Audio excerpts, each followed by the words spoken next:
பிள்ளைகளே, கரும்பலகையில் தெரியக்கூடிய அந்த வார்த்தைகள் என்ன தெரியுதுல்ல? இணைப்பு சொற்கள்.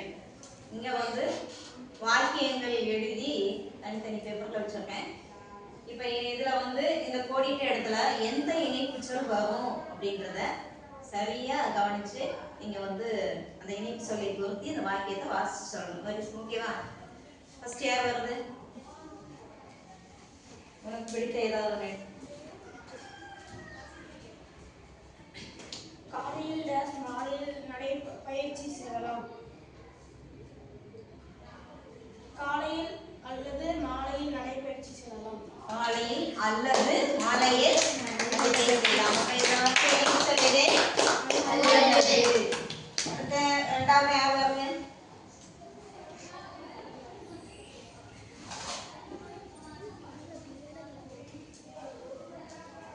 அக்காவிற்கு காய்ச்சல், நான் டேஸ் பள்ளிக்கு செல்கிறேன்.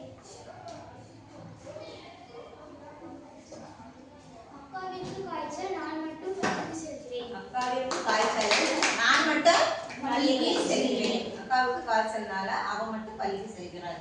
அப்ப இதுல எப்படி இணைப்பு சொல்லுது? மட்டும். அடுத்தது யார் வருது?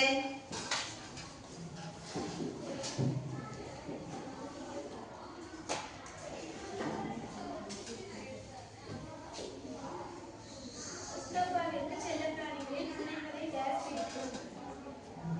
முஸ்தபாவிற்கு செல்லப்பிராணிகளில் பூனைகளை மட்டும் பிடிக்கும். முஸ்தபாவிற்கு செல்லப்பிராணிகளில் பூனைகளை மட்டும் பிடிக்கும். இப்ப இதுல கூட இணைப்பு சொல்லுது மட்டும். அடுத்தது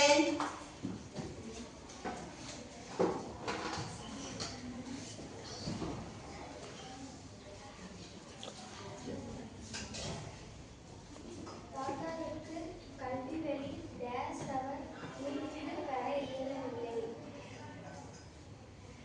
தாத்தாவிற்கு கால்வெளி, அதனால் அவர் ஊருக்கு வரவில்லை. தாத்தாவுக்கு கால்வலி, அதனால் அவர் ஊருக்கு வர இயலவில்லை. இதற்குட இணைச்சல் அதனால்.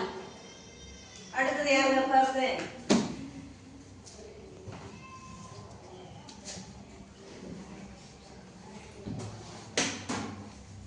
முகிலன் மருந்து சாப்பிட்டான் டேஸ் அவனுக்கு காய்ச்சல்.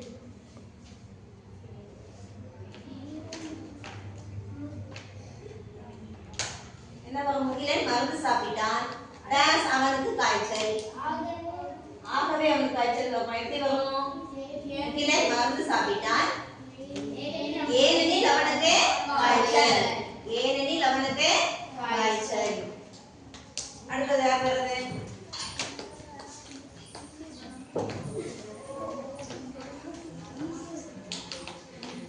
சிறுவர்கள் யாருமே விளையாடவில்லை.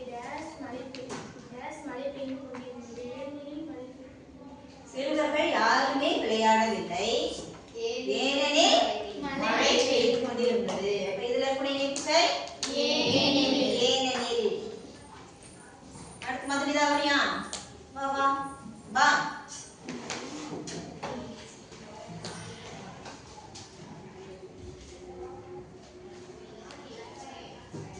வாசி. செடி வாடிவிட்டது டேஸ் தண்ணீர் ஊற்றினேன். செடி வாடிவிட்டது, செடி வாடிவிட்டது ஏனெனில் தண்ணீர் ஊற்றினேன். ஏனெனில் தண்ணீர் ஊற்றுவியா? அதனால் தண்ணீர் ஊற்றுவியா? அதனால் தண்ணீர் ஊற்றி. செடி வாடியதுனால தண்ணி ஊற்றணும். அதனால செடி வாடி விட்டது, அதனால் தண்ணீர் ஊற்றினேன். இது அப்படி இணைப்பு சொல்லுது அதனால். அப்ப இணைப்பு சொல்ல பயன்படுத்தி இனிமேல் வாக்கியங்களை சரியா பயன்படுத்துறீங்களா? ஓகே, நன்றி.